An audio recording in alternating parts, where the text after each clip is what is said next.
te mira a los ojos, te mira de frente, te dice a la cara. Bueno, estamos comenzando aquí un conversatorio, nos visita un amigo de la casa, Jorge Alemán. Jorge, muy buenos días, ¿cómo estás? Bueno, buenos días, gracias por haberme invitado a estar acá, que es Esta es tu casa, siempre así un que lugar podés estar en venir. esta Vos lo casa. único que tenés que hacer es tocar timbre y subir. Qué bueno. Diego, Juan, arranquen ustedes, tenemos media hora para conversar con Jorge. Bueno, yo empezaría por decir, originalmente habíamos planteado esta conversación como una especie de presentación radial del libro de Jorge, que se llama Ultraderechas, que sacó Editonet.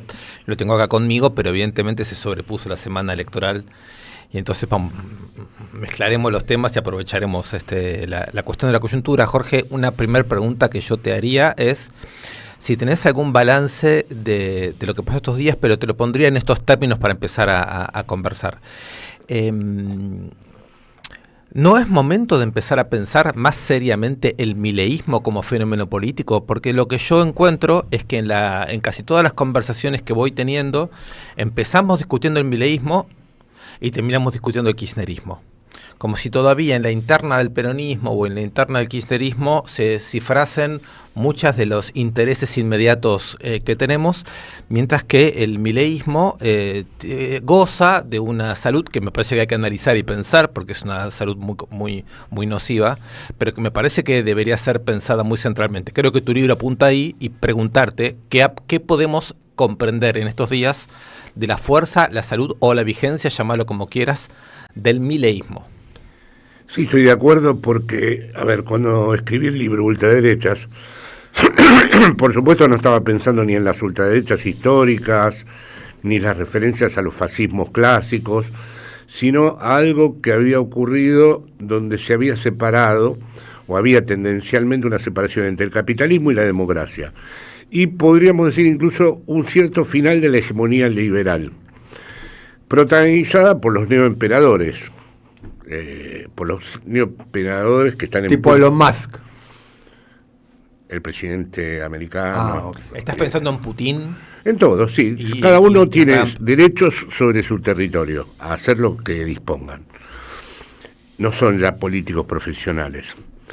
El liberalismo guardaba las formas, atendía de manera, bajo el modo de un semblante, a la división de poderes, etcétera, etcétera. Las comparaciones con el menemismo, por ejemplo, para mí son, en ese sentido, estériles, porque el menemismo era un liberalismo.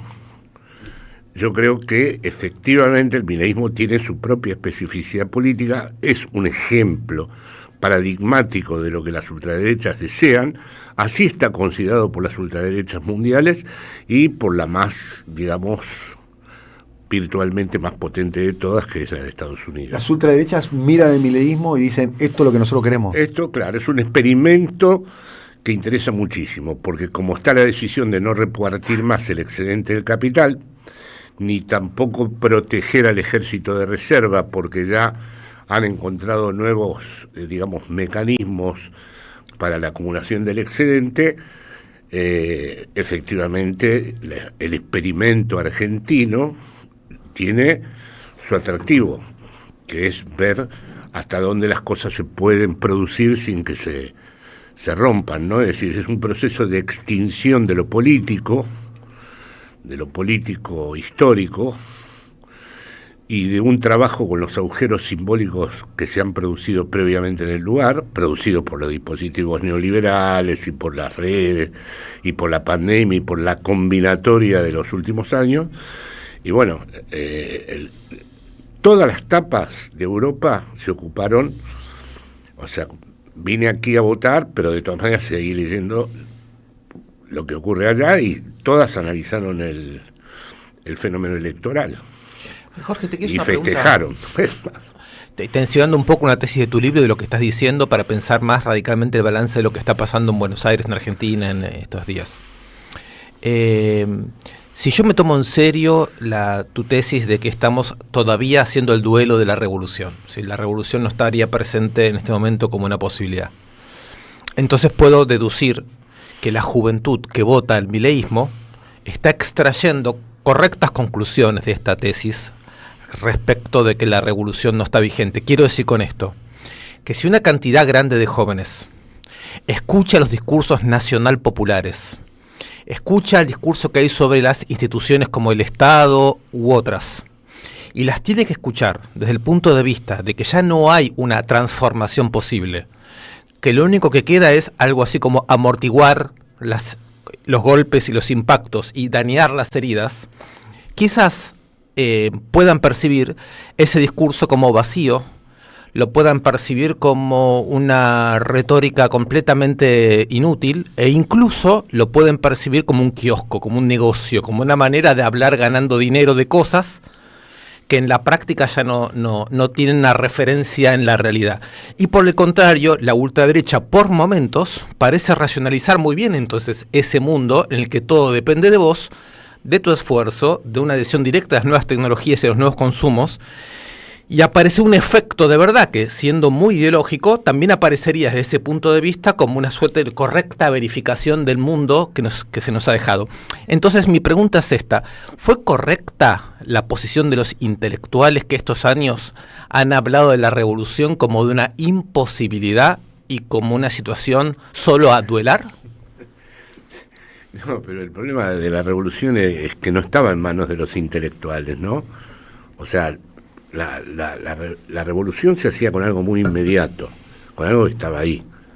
O sea, era absolutamente visible que había explotación, y era absolutamente visible que había una apropiación del excedente de los sectores trabajadores, y había una visibilidad absoluta de sectores trabajadores diciendo que esto no debía ser así. El otro día me vi la película de Berlinguer, por ejemplo, muy buena, y en Italia llegaron a tener el 30 y pico % y estaban a punto de gobernar la nación con la democracia cristiana antes de matar a Aldo Moro. Quiero decirte, había todo ese campo, ¿no?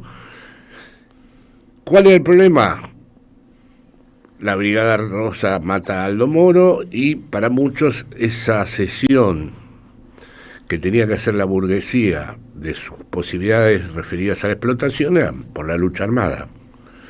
El debate sobre la lucha armada cesó, porque las consecuencias fueron beneficiosas para la derecha en distintos lugares y no se pudo resolver más ese dilema. La ETA colaboró con la derecha,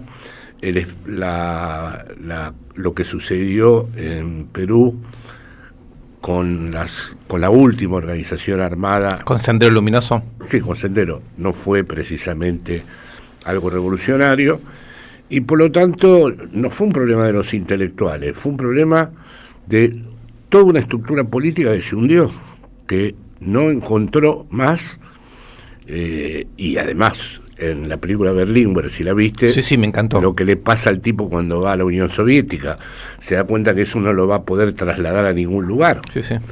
Y en la película El Sol del Futuro, de Nanni Moretti, hay un momento en donde Nanni Moretti dice: acá había un 30% de comunistas, y el joven que está ahí dice: ¿cómo? ¿Vivían un 30% de rusos en Italia? Y Nanni Moretti dice: no, eran italianos comunistas. Toda la periferia de Madrid era comunista, toda la periferia de la capital era peronista. Estamos en un momento en donde efectivamente la subjetividad que era portadora de la transformación colectiva parece fragmentada. Entonces no sé si es una cuestión de los intelectuales. Mínimo no comentario si... que hagas, Juan, que es una pregunta, pero mi pregunta no es si los intelectuales pueden decidir una revolución o no, que es evidente que esa no es la cuestión, sino el campo intelectual no ha aceptado demasiado rápido un campo social en el que ya la función no era visibilizar la profundización de las relaciones de explotación y colaborar a acentuar la idea de que sin una transformación radical lo que viene es un tipo de barbarie que hoy estamos viendo. Pero bueno, Juan te quiere preguntar algo, y yo voy a insistir. Un segundito, Juan. La revolución no era la transformación radical, sino definir con toda precisión el objetivo. Yo me acuerdo de pasar noches enteras tratando de conversar con amigos con los que militábamos para describir cómo podía ser el socialismo. O sea que no era solo una transformación radical, sino una propuesta... Una proyección, claro. Una forma de entender la nueva vida post-capitalista y la vida revolucionaria. Jorge, Bueno, estamos conversando con Jorge Alemán en medio de justo una semana muy impactante por dos eventos. El evento electoral del domingo pasado, sorprendente, por lo menos para mí, para muchos, incluso para el presidente. El propio Milei dijo el lunes a la mañana, me sorprendió el resultado. Dijo el propio Milei. Quería ir. Y después otro evento que también tiene una relación indirecta, como telón de fondo, ¿qué es lo que está ocurriendo por estas horas en Río de Janeiro? ¿No? Quería ir un segundo a las elecciones. Estamos diciendo la nueva derecha es producto de esta época, de la subjetividad de época, de la crisis del capitalismo. Está bien, coincidimos. Por eso ganó Milei. Ahora el domingo se introduce una novedad que es que a pesar de 2 años de una gestión de una malaria económica importante, va a las urnas y sale revalidado, ¿no? Entonces mi pregunta ahí sería cómo conviven estas dos cosas, ¿no? La época versus los gastos de la gestión y la malaria económica con la victoria de Milei. ¿Y qué pensás de por qué ganó Milei, de dónde vino ese triunfo? Juan, o sea, yo lo que pienso es que hace mucho tiempo que de manera no reflexiva, no de una manera que el sujeto lo piensa así en la conciencia, piensa que para salir adelante hay que sacrificar, que tiene que haber un gran sacrificio para que esto cambie, y no analiza cómo está incluido en el propio sacrificio, de que él va a formar parte del propio sacrificio, con lo cual vota en contra de sus intereses, relativamente, porque en realidad su elección es que tiene que haber un sacrificio. Y luego, además, anticipadamente goza de ese sacrificio, en el sentido de que quiere que los demás no estén más. Yo lo veo también en Europa esto. No quieren más a los extranjeros, los propios extranjeros. Entonces, si uno no afronta con valentía el dilema que supone que hay un montón de sectores que odian al propio sector al que pertenecen y consideran que es necesario sacrificarlo, me parece que este proceso que se está dando no se entiende. La malaria económica no solo es colateral, sino que es parte intrínseca del proceso. Sí, hay otro problema que le añado, aprovechando tu pregunta. Los medios describen que esto es insoportable. Y no es insoportable. Todos los medios que yo escucho en España, argentinos en general, mostraron, por eso estas elecciones fueron tan sorprendentes, que esto era imposible, había agravio a la nación, agravio a la soberanía, un desarrollo de una reforma laboral ya. Bueno, hay un mundo paralelo muy grande donde eso no significa nada. Esto dice Jorge, es importante porque desarma algo que se viene escuchando mucho y que desde acá siempre intentamos desarmar, que es esta idea que el que vota a Milei es un tarado o que no sabe lo que está pasando. Lo dice Jorge, está bien indica, ¿no?, que va muy a tono con la época. No, sí, hay una decisión de no querer saber nada. Ese discurso, por ejemplo, escuché, no voy a dar el nombre, cuando Trump dijo, si ganan me quedo, si no me voy. Yo dije, esto es una catástrofe. Le escuché inmediatamente, yo estaba en Madrid todavía, decir a un locutor muy importante aquí, se equivocan con el sentimiento profundamente antiamericano. De eso quería preguntarte. ¿De quién? ¿Sentimiento antiamericano de quién? Te pregunto de eso. ¿Cuánto obró en el inconsciente apelo a tu capacidad como psicoanalista? No sé si sabemos que existe una canción, probablemente la mejor, de Carlos Alberto García Moreno, de Charly García, que es Inconsciente Colectivo. No sé si existe el inconsciente colectivo como tal. Existe cuestión. un otro social que se puede describir. ¿Cuánto obró esa escena tan poderosa que vos estás casualmente describiendo? 2. Si pierden, yo me voy, dijo Trump. O sea, el lunes era, si perdía Milei, el lunes negros y caos, con lo que representa eso, la idea del caos en la historia reciente de la Argentina, ¿no? Porque es una sociedad que ha vivido escenas caotizantes, 89, 2001, Malvinas, como para nombrar 3 contemporáneas. Punto número 1. 2. Después, cuando le repreguntan sobre el tema, dice, señorita, le dice a una periodista, usted no sabe nada. Argentina está muerto, se están muriendo. ¿Cuánto duró esas 2 operaciones de alguien que, cuando recorres la vida de Donald Trump, viene del mundo del juego? Él tenía un casino en Atlantic City, o sea, entre otras cuestiones. Él está acostumbrado a ir a la mesa y poner pleno. De hecho, él obra de esa manera. Él obra medio todo o nada. Sí. Esa es la pregunta.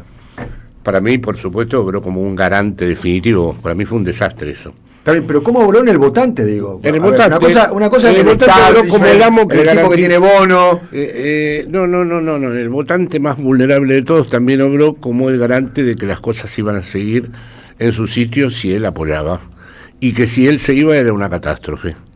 Y que él era el garante, es decir, que el mundo había cambiado, que no existían las relaciones Nosotros diplomáticas. dijimos el domingo a la noche y el lunes a la mañana dijimos ganó Trump. Sí, ¿Es claro. exagerado pensar ganó Trump? No, porque no hay distancia además. Ganó Trump es lo mismo decir ganó Milei. Es otra cosa, no hay lógica diplomática, no hay cancillería, no hay relaciones mediatizadas. Es directo, como va a ser 8.000, creo, metros cuadrados dentro de la Casa Blanca para un salón de fiestas. Eso es también jugar al pleno. Voy a tomar el lugar más emblemático del espacio de poder y lo voy a transformar en un cotillón. Ya está, como también la broma siniestra del ¿Puedo resort. pensar cómo fue decodificado del otro lado? Trump es el orden, el que garantizó el orden cambiario, la estabilidad económica, a mi modo de ver ficticia, pero evidentemente lo interpretaron de otra manera, y el peronismo fue interpretado como, no como el partido del orden, como suele verse a sí mismo, sino como el partido que proponía el caos, o que devenía el caos. E incluso te voy a decir una cosa un poco más grave, si se quiere. Los propios nuestros, que por distintos motivos están en negocios profesionales, esperaban secretamente que también ganara para que se pudieran hacer operaciones mínimas. Aquí traducimos del alemán al Que se venda, por al ejemplo, castellano. mira, te doy un ejemplo. Yo por una razón personal Sí. necesito vender mi casa. Está bien. Bueno, sí. Todas las personas con las que hablé me dijeron, señor, de esto no se puede hablar. Yo lo que tengo que vender, te imaginas, no vale nada. Sí, sí. Es ridícula la cifra. A ver, para una operación inmobiliaria está claro que es mejor la estabilidad que la inestabilidad. Eso me estás queriendo decir. Sí, todos los señores que hablé, que no conocía, pero que me los presentaron y no eran precisamente del mundo de las derechas, me dijeron, mira, hasta que no venga la elección, y yo internamente me dije, no, yo no puedo caer en una situación donde tenga que desear el triunfo de este energúmeno para poder vender la casa que sí necesito para vivir. Y era una operación mínima. Es decir, que todo el mundo ya había entrado en una lógica donde el garante del gran fetiche nacional, que es el dólar, por encima de cualquier otra cosa. El gran fetiche nacional es el dólar. Sí. Si vamos a la teoría del valor y al fetiche de la mercancía, la fantasmagoría de este país es el dólar. Jorge, una pregunta te quiero hacer que es la siguiente, es sobre lo que llamaríamos la trampa política, o lo que yo llamaría trampa Estamos política. hablando de mi libro, ¿no? Eso digo para que... Pero en esta semana. El 6 de diciembre del 2022, Cristina Fernández de Kirchner dijo públicamente que en Argentina había un estado paralelo, que la justicia estaba tomada por la mafia y que las corporaciones de este país tomaban como mascota a los líderes populares. De ahí en adelante, los simpatizantes de la expresidenta, el peronismo, los movimientos progresistas y de izquierda que coinciden con ese diagnóstico, no hicieron más que llamar a participar en ese orden político que la vicepresidenta estaba denunciando. Entonces, ¿Qué quiere decir participar? participar que decir elecciones, discutir la primera, la tercera, la quinta, la cuarta, matarse en las internas para ver quién va a tener un cargo u otro cargo, en un orden político que la vicepresidenta había descrito como absolutamente tomado por mafias. Entonces, la pregunta que quiero hacerte es, la gente que no va a votar, la gente que se ausenta, ¿no está en consonancia más estricta con el diagnóstico que hacía la vicepresidenta Cristina Kirchner, que sus seguidores que siguen actuando como si estuviésemos en un escenario Pero ella también democrático sigue y actuando despejado? con sus seguidores. Esa es la pregunta última que te quiero hacer. No, ella también. Esto es como, yo le digo a los de los medios, escúchenme, ustedes creen que emiten un mensaje y que del otro lado hay alguien que lo recibe. Sí. No hay nadie. Sí. Estás hablando para vos mismo. Sí. Yo cada vez que escribo, siento que escribí para mí. Y para un amigo, si te mando el artículo a vos, por ahí para vos. Sí. Entonces siempre está la felicidad de que algún amigo te haya leído. Sí. Yo hace tiempo que pienso que no lo va a leer nadie que no esté previamente de acuerdo con lo que digo, o que esté en desacuerdo con lo que digo yo, pero en un mismo campo Seguro. establecido, ¿no? Bueno, entonces acá todos los programas nuestros están hablando como si existiera un receptor que hace tiempo dejó de Lo que te existir. quiero devolver es una escena un poco contraria a la que decís en este sentido. Te quiero preguntar si no crees que existe un lector desconocido por nosotros que está leyendo en negativo todo lo que a nosotros nos gustaría que se lea en positivo. Es probable, Insisto con pero esto. no tenemos constancia de eso. No, pero te insisto, Jorge, en esta escena. Decimos, por un lado, que esta democracia está esterilizada, está cooptada por poderes y por mafias. Y por otro lado, no imaginamos ninguna forma de acción política que no sea dentro de este orden. ¿Eso no habilita a un tipo de lector indirecto que dice, pero muchachos, lo que están diciendo es bastante Pero inconsistente? a eso te respondo. Estoy diciéndote que los compañeros de los medios a los que le digo esto me dicen, ¿y qué hacemos? A eso voy. No decimos nada, no denunciamos más. Simplemente Yo te Jorge, digo, yo hay- escribí, mi último artículo se llama criticar una situación no implica cambiarla. Entonces el que está en un medio me dice, ¿qué hago? Entonces no digo más nada. ¿Cómo hago? ¿Leo poesía en el programa? Solo subrayo que hay alguien que está leyendo esto bien y que no es un interlocutor nuestro, que es el joven o la persona que no vota o que señala, percibe toda esta situación. Bien, estoy pensando en el último proceso histórico del kirchnerismo, cómo fue sintetizando diferentes proteínas, y ayer lo hablábamos, o el lunes lo hablábamos acá, que es, estoy pensando en Plaza Winkle, en Cutralcó, en Tartagal, estoy pensando en los trabajadores desocupados sin ningún tipo de cobertura que se organizaron a través de las organizaciones piqueteras en los 90, todo eso fue de alguna manera. Estoy pensando en los dirigentes sindicales, el MTA de Hugo Moyano, estoy pensando en lo que representaba en aquel momento, creo que ahora representa mucho menos la CTA, todo eso en los años 90, ¿no? Claramente, que fue sintetizando en un programa, que ese programa lo terminó sintetizando a mi modo de ver el kirchnerismo. Ahora esos actores yo no los veo, estoy tratando de completar el razonamiento que acaba de desplegar Diego. Sí, Yo no los veo. pero Veo una llamita de Garrahan, una llamita Son llamitas. llamita Estoy de acuerdo. de dirigentes universitarios, No está. muy chiquito. No veo Y un él solo supone- referente universitario. Él supone, hay un relato de Stefan Zweig extraordinario en el libro El mundo del ayer, donde describe Ginebra, todos preocupados, los espías, los agentes secretos, las embajadas, y está Lenin, y nadie sabe que está ahí. Está a punto de tomarse el tren a Moscú y está a punto de inaugurarse el Soviet. Y sin embargo, toda Ginebra está de espaldas a eso. Los tipos necesitan información, mandan teles. Es increíble cómo Stefan Zweig además sabe describir este tipo de libro es situaciones extraordinario. históricas. ¿Cómo se llama el libro? Así, yo no lo tengo, discúlpenme. ¿Cómo se llama el libro? ¿El tiempo de ayer? No, ese también es maravilloso. Momentos ¿Es un ensayo o es estelares- una novela? Ensayo. Es un Momentos ensayo. Estaba estelares de pensando la en el tiempo de humanidad y ayer, es es uno de los excelente. primeros textos donde describe un mundo como el que él está suponiendo. Es decir, nosotros estamos hablando de todo esto, pero hay, entre los que no votan o entre los que no están representados políticamente, un lector distinto, un militante distinto, alguien que va a operar desde ahí. Quiero terminar de ver si puedo hacer explotar la provocación. Quizás me encantaría yo estar pensando esto que dicen que estoy pensando, pero estoy pensando algo un poco más penoso. Estoy pensando una generación que lee desde afuera con mucho escepticismo todo este universo de discusiones, porque percibe una contradicción bastante fuerte entre un discurso que dice esta democracia ya no está funcionando, pero no ve que haya otra práctica que la electoral. Y eso me parece que va produciendo un tipo de actitud que, digamos, ¿Qué sí, práctica nos está sería? testeando. ¿Qué otra práctica lo despertaría? No lo sé, pero nos está testeando y lo que testea Battle es poco after convincente. battle. Comenzar como en la película de DiCaprio y Benicio del Toro, Para- con acciones No la vi, no me spoileen. No, pero por lo menos sí hacer- Francia 25 hace acciones No, armadas en digamos, esta época. Pero, digamos, lo primero que quiero hacer es señalar a ese lector, que me Lo que está parece diciendo que Diego es es una que generación. el peronismo, o una parte, o el peronismo, le habla un mundo que ya no existe. Sería esa la conclusión en una línea. Representa un pueblo del pasado.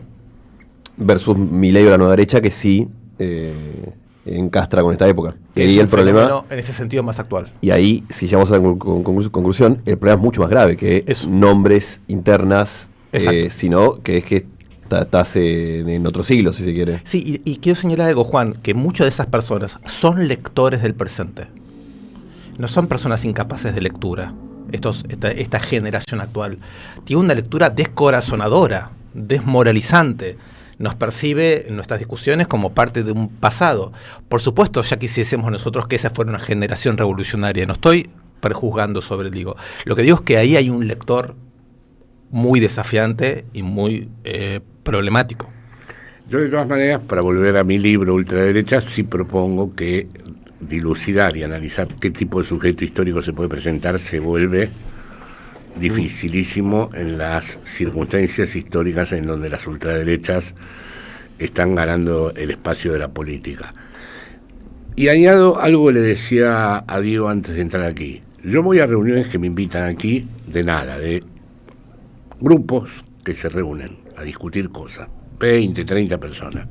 Me gusta muchísimo ir a esas reuniones y siempre lo más interesante que escucho son prácticas personales que se realizan en barrios, en territorios, en escuelas, en hospitales, que no están bajo ninguna representación política. A ver, contá. Sí, un grupo de médicos que trabaja de otra manera la salud mental, unas señoras que se reúnen y trabajan con las mujeres vulnerables del barrio, otro que cuenta que realizan una cierta docencia con los no escolarizados. Entonces, estas cosas que siguen en Argentina, Una militancia social. una militancia social sin representación política. Y Argentina es un país que extrañamente eso lo mantiene, y hay algunos fenómenos que se dieron en este país que solo se explican por la perdurabilidad que tuvieron ese tipo de... ¿Cuáles? ¿Cuáles fenómenos? El de los derechos humanos, clarísimamente. Bien. Antes de que se transformara en la referencia mundial, fue gracias a un montón de sujetos que no estaban... Alguien te podría decir, ese fenómeno es directamente proporcional a la represión que hubo. Sí, y ahora tendría que ser directamente proporcional al proceso de devastación que va a haber en esta nación, porque a esta nación la van a cambiar en su esencia, en su raíz. No es que va a haber un proyecto más y volverá después otro. Es decir, no es Uruguay. Y la pregunta es, ¿la sociedad argentina tolera eso? ¿Tolera ser Perú? Digamos. Tolera, que es el modelo, claramente, ¿no? Economía extractivista, ¿no? Gas, petróleo, granos. Ahí está lo que quería decir. Casi todos los amigos... Y autos chinos a $15.000. Todos los amigos nuestros que están en los medios hacen como que no se va a tolerar. Y me dicen, ¿qué remedio tenemos? Tenemos que actuar como si no se fuera a tolerar. Pero puede ocurrir que haya un mundo en donde sí se tolera y que las palabras de los que pronuncian que eso sea intolerable no afecte al mundo en donde sí se tolera. Alguien podría responder, en algún aspecto, ya somos Perú. Estaba pensando en eso. No es que vamos a ser Perú. Claro. Ayer hablaba con Debe haber alguno que dice, che, lo que vos estás escribiendo a mí me pasa ya. Ayer hablaba con Matías Mora Cáceres, que ha pasado por acá intentando buscarle razones a los resultados del domingo. Y él me decía, el referente de Fiorito me dice, es que ya estaba todo mal. No es que ahora estamos peor, está bien, pero ya venimos mal hace muchos años. Sí. Entonces, ¿cuál es la novedad de lo Por eso ganó el ajuste, porque el ajuste es contemporáneo, no era ajuste y no ajuste. Era la velocidad y la profundidad del ajuste. Claro. De hecho, el gobierno de Alberto Fernández es el gobierno que inaugura trabajadores registrados por debajo de la línea de la pobreza. Trabajadores registrados por debajo de la línea de la pobreza. ¿Se acuerdan? 200% de inflación. Si acordamos de que habría que volver a un discurso revolucionario que exija verdaderamente una radicalización de los proyectos populares y que describa verdaderamente el desastre que va a suponer el capitalismo en esta región, lo de Brasil es un ejemplo muy a tener en cuenta, lo mencionó antes Daniel. Yo creo que la cuestión del narco va a extenderse porque es una forma, hablé antes en el libro, lo digo, los agujeros estos simbólicos van a generar nuevas formas de reclutamiento y entre las formas de reclutamiento privilegiadas va a estar el narco, ¿no? Entonces, si es un freno la radicalización revolucionaria, habría que ponerlo en debate, habría que discutirlo. Primero habría que discutir con todos los partidos de izquierda su relación con el peronismo. Para mí sería como la primera condición. ¿Qué significa eso? Tratar de una buena vez, si se acepta todo lo que estamos diciendo de lo que es este gobierno de ultraderecha, la separación entre peronismo e izquierda ha quedado obsoleta. Se funciona como si siguiéramos en los años 60, 70, 80. O sea, no se entiende. Si verdaderamente el proyecto que está en marcha del amo mundial, la devastación que se va a producir, la destrucción de su tejido político, la desposesión de sus recursos y todo eso, ¿qué sentido tiene hablar de un movimiento nacional y popular y de partidos de izquierda? Quiere decir que hay un debate que no se da. Sí, estoy muy de acuerdo. A mí Vamos cerrando porque sí, mi último comentario sería este. 3 minutos. Más que proponer la radicalización y la revolución, lo que me parece que es importante es decidir si este orden político del que seguimos participando es uno en el que creemos y en el que apostamos, o si lo vemos esterilizado, neutralizado y tenemos que abrir otra discusión, que es mi posición. Me parece que esto sí que es algo que es necesario si queremos tener una lectura de lo que está ocurriendo con una generación que está absolutamente en corte con ciertas tradiciones de discusión en las que nosotros nos sentimos muy cómodos. Juan. No, interesante la charla, me queda ganas de leer el libro. Todavía no le he mandado, así que... Aquí lo tienes. Con ganas de seguirlo. Querido Jorge, como siempre un placer compartir con vos, conversar con vos. ¿Puedo decir una cosa más? Lo que quieras. Con respecto a lo que acaba de decir recién Stulbar, yo estoy de acuerdo, pero nadie está exento de no estar dividido en este momento. Nadie tiene una idea. Es decir, por supuesto. Lo que no podemos exigir ahora es que un sujeto se represente esto de una manera transparente y sepa cómo se debe actuar. Por supuesto. Hay que aceptar que cada uno va a estar en una selva en donde está dividido y donde está muy de acuerdo con una cosa que al otro día es otra. Y si no se soporta esa incertidumbre va a ser muy difícil encontrar la salida. Bueno, yo quiero decir que soy muy optimista en el corto plazo. ¿Optimista en el corto plazo? Sí, estemos preparados. Acuérdense lo que digo. Estemos preparados. Optimista en el corto plazo. El domingo el gobierno ganó en un estado de terror. La sociedad argentina el domingo votó en un estado de terror. Sepámoslo de eso. Y hay que estar preparado para lo que viene. Y lo que viene va a ser mucho mejor de lo que está ahora. Así. Y espero que no sea un optimismo vacío de contenido. Ojalá. Nos juntamos dentro de unos meses. ¿Cuándo te vuelves a España? Es probable lo que decís. No, por ejemplo, tampoco habría argumentos para... Es muy inconsistente el programa del gobierno. Es muy inconsistente el programa del gobierno. De la charla remarco lo que hemos charlado, lo decía Jorge, de entendamos al votante de Milei, que se entiende la época, no son todos tarados, no son todos virgos, no son todos fachos, hay alguna explicación. Nunca lo hemos descalificado en este programa, Juan. No, nosotros, pero te digo, después del domingo creció mucho esa tesis, la escuchaba además. Entonces, lo que decía Jorge, de cómo el sacrificio está muy instalado, es entender un poco lo que subyace acá es la gran pregunta, ¿el pueblo se equivoca o no se equivoca? Para mí nunca se equivoca. El pueblo elige con los elementos que tiene, digamos. El pueblo no se equivocó el domingo, eligió algo porque, bueno... ahí perdóname, Daniel, sí se equivoca, pero lo que vos no corregís es como en el psicoanálisis. Viene un tipo que está equivocado en todo. No resolvés diciéndole, escúcheme, usted está equivocado, está mal orientado. No, tenés que entender qué implica esa equivocación para él, qué obtiene con esa equivocación. Y entonces sí puede darse otra cosa. Pero si vos sos un tipo que viene, que vos ves inmediatamente que está equivocado en todo lo que hace, decirle estás equivocado no sirve. No alcanza con eso. Jorge, gracias. Gracias. Un placer, gracias querido Diego, gracias Juan. Estuvo Jorge Alemán presentando su libro. Vamos a poner la tapa del libro antes de despedirnos, por favor. Es el brazo de Elon Musk, ¿no? Es claro, el saludo. El saludo. Elon Musk ya no era, entonces era el brazo, fue una decisión del editor, me pareció. El saludo fascista, podemos decir. Sí. ¿no? Bueno.